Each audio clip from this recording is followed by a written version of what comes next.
Good morning. Welcome to the Coach's IDP Studz and Rankings podcast for week 10. Today we're going to spend a little time talking more about rankings and injuries to the IDP guys as the injuries are really packing up, and spend some extra time this week looking at the rankings, trying to adjust them to kind of fit where we're at halfway or a little past halfway in the season. So we'll take some time and do that.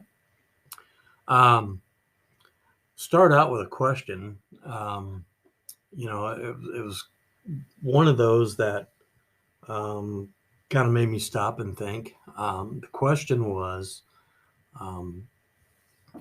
when filling out your IDP lineups, are you always trying to fill out the lineups for your team off of the guys that are doing better, for the teams that are doing better record-wise in the league? Like Philadelphia Eagles, they've, I think, one loss, 7-1, 8-1. Looking at them, and obviously they're really good against the run with their front four, front five guys, and then their linebackers are pretty solid also. But their secondary is not very good right now, and they made a trade with Tennessee and brought Byram over, and but defensively in the secondary, they struggle. So my thought process was, just because they're 7-1, 8-1, doesn't mean those are the individuals that I'm going after. It's almost like reverse thinking, to where you want to look at teams that are giving up points per se, because those defensive guys are on the field more, or look at it as the offenses that don't move the ball very well, a lot of 3 and outs that ends up putting the defensive players on the field. So, obviously everybody has their favorites, got favorite individuals. And if you've been listening to the last, 9 podcasts here, you probably have figured out my guys, my go-to guys. But, looking at teams that are probably in the middle, you want the ones that are borderline going to make the playoffs, or, are going to slip in as a wild card, because those defenses, they have individuals on those teams that do real well and put up good stats for you. But teams that are obviously giving up a lot of points, excessive points, obviously they're not, stopping anybody. So you're not getting many stats from there. So I thought it was an interesting question, and I'm glad that it was sent to me. So to answer it kind of in a short version, I'm looking for mid-tier guys after my 2 or 3 studs.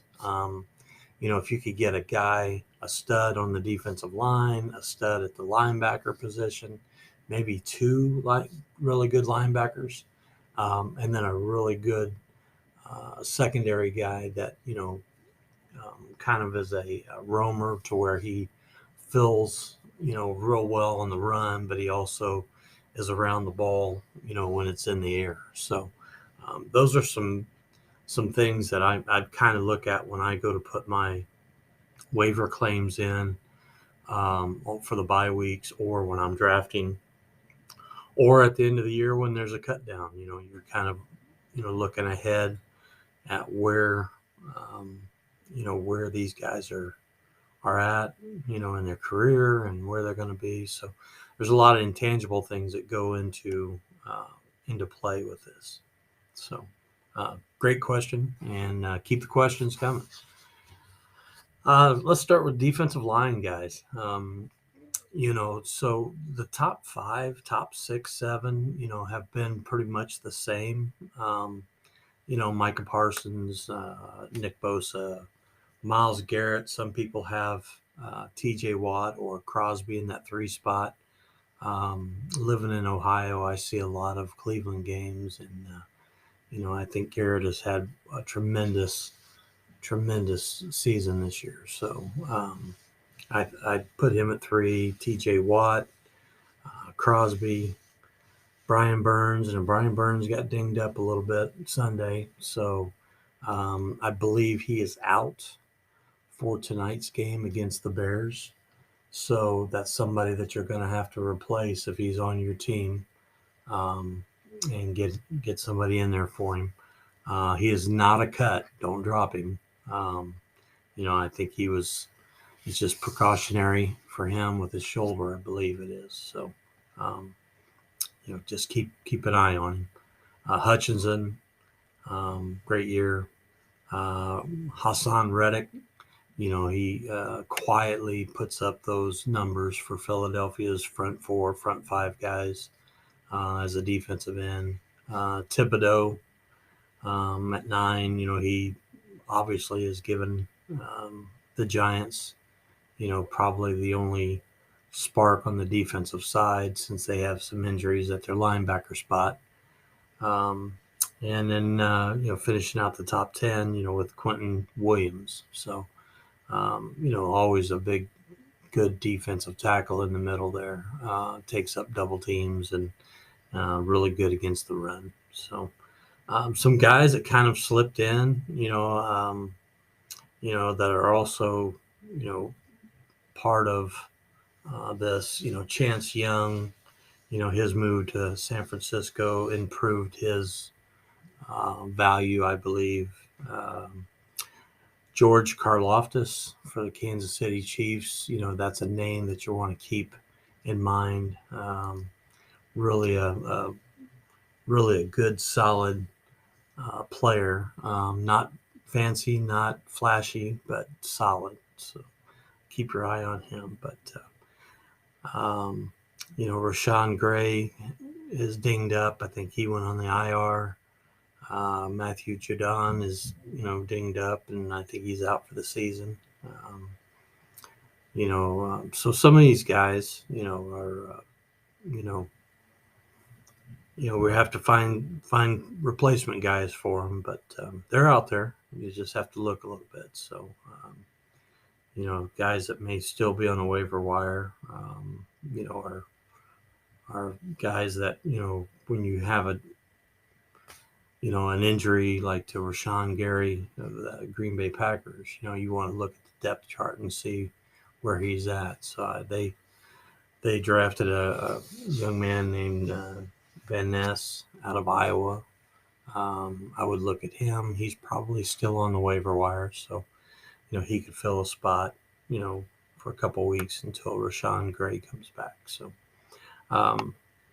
that's a little bit with the defensive line. Let's go into the linebackers here. Nick Bolton's still kind of dinged up. He's at number 3. Steelers losing Cole Holcomb for the season. Nasty knee injury. That's going to be somebody that needs to be filled. There's they kind of rotated in there a little bit with some of the guys that, were on their depth chart trying to find the replacement for him. And so we'll see who fills that spot. But keep your eye on Pittsburgh and who they put in as another linebacker there. Same thing with the Raiders. Divine Thibodeau, linebacker, he was injured. He's going to be out for at least 4 weeks. They put him on the IR also.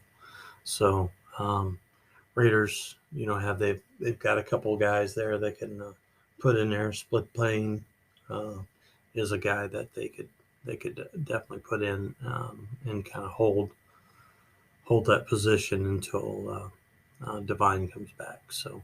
And then other guys that have kind of slipped in, Trenton Simpson from Baltimore.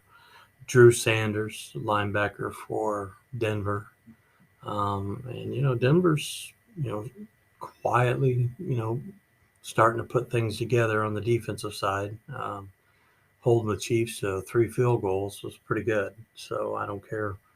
I guess in the NFL, it doesn't matter. They're all pretty good players. And if you can hold a team, that is in the upper echelon of wins and losses and Super Bowl contending and hold them to 3 field goals and keep them out of the end zone, that's pretty good. So just kind of keep your eye on them and see what happens there. So one linebacker that has really moved up for me is Quincy Williams for the New York Jets. I mean, he is really having a nice season, and he could possibly be on the waiver wire. Some of the deeper leagues he's probably taken, but he's somebody to add to your roster, especially if you got a deep roster. A short amount of teams, low amount of teams in your league, but he's somebody that really can make a difference. And he's around the ball all the time, so keep your eye on him. Devin Lloyd has vastly quickly moved up, also, and he's playing for Jacksonville Jaguars, and he's another one to keep our eye on. He's doing some special things for their defense. As they try to run, other teams try to run away from Oakland. It's Devin Lloyd is picking up the slack on the other side. So keep your eye on him. Probably, somebody that's kind of in that realm of, could go either way, is Frank Louisville, linebacker for Carolina. Now he's going to have to pick up the slack a little bit this week with Burns being out, but he shows up quite a bit, on third downs, but kind of losing, the first couple downs of the series, and so you'd like to see him be a little bit more consistent, but his potential and where he's at, he's coming in here at number 17, but he could easily be somebody that could get into the top 15, maybe top 10 towards the end of the season if he just becomes a little bit more consistent. We went over some injuries there with that, so just keep your eye on the bye week. Make sure you're filling guys and look for the mid-tier guys. Don't necessarily have to have the super studs all over the place, but you just need guys that are consistently playing 3 downs, hopefully, and staying on the field depending on down and distance. So let's talk a little bit about the DBs. Derwin James had a great weekend last week and was around the ball a lot. So, he's kind of kept that number 1 spot all year. And, it's, I guess you don't have to be, really, a genius to figure out that he's one of the top, maybe one of the top, defensive guys in the league.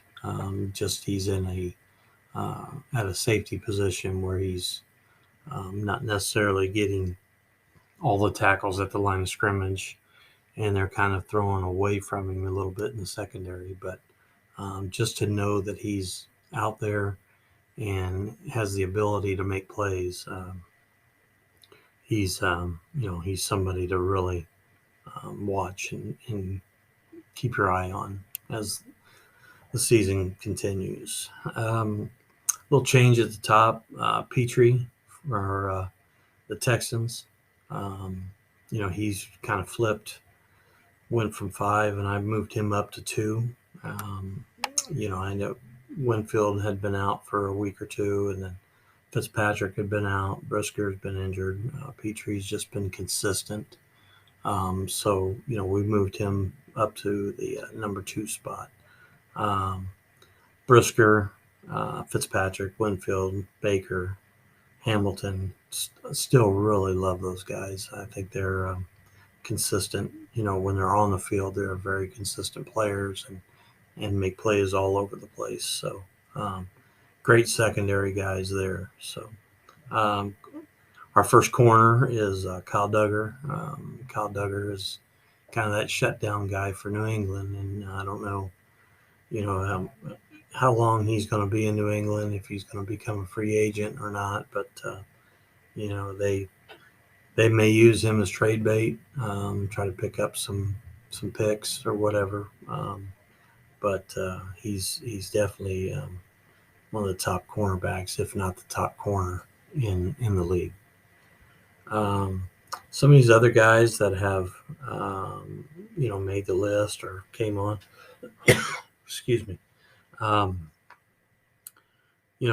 Marquise Bell, Lante Taylor, Marcus Williams, Joey Porter II. We've talked a lot about Brian Branch. These are some really young guys, and the NFL is really blessed with secondary guys. You've got Sauce Gardner. You've got Brandon Jones in Miami. So I think really the secondary guys might be the hardest group to rank, because there's so many in the same realm, and so many good guys, shut down corners, and the safeties make plays all over the place, and just a really, really good group of young men that are really tearing up the NFL. So, and I've seen a lot more blitzing this year from the secondary guys off the edges, and they even, San Francisco run their safeties right through the middle. So they're getting more active in the tackles, in the run game, and that's a huge thing for IDP leagues. And we talked a little bit, I believe, last week about the setup of having 5 secondary guys or 4 secondary guys, or maybe if you've got a guy that's got a multiple position rate, or multiple position tag, to where they could play linebacker or defensive back, kind of like Isaiah Simmons is for the Giants. But these guys are getting a lot more active in the run game, and they're coming downhill. The one thing I am seeing a lot of, though, also is head-to-head tackling, instead of breaking down and making the good plays. But all in all, great group of DBs. Got some rookies, Devon Witherspoon, Christian Gonzalez, who's on the IR right now for New England, but he's really going to be a good one. When he's healthy. Trent McDuffie, L'Jarius Sneed, both for Kansas City.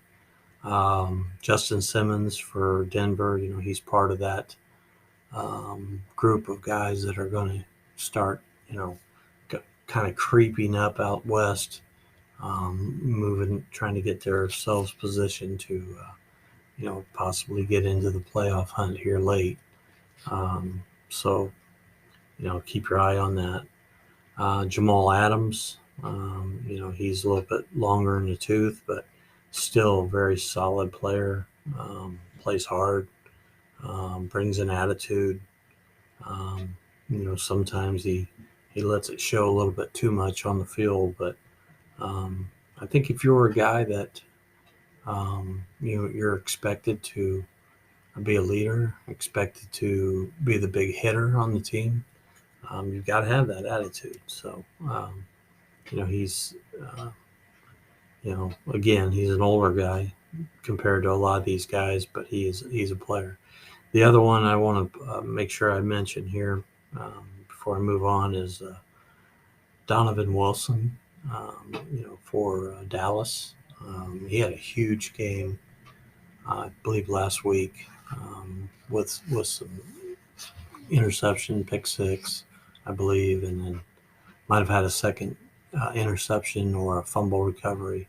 But, he's playing really well in the secondary ever since they lost Diggs. So,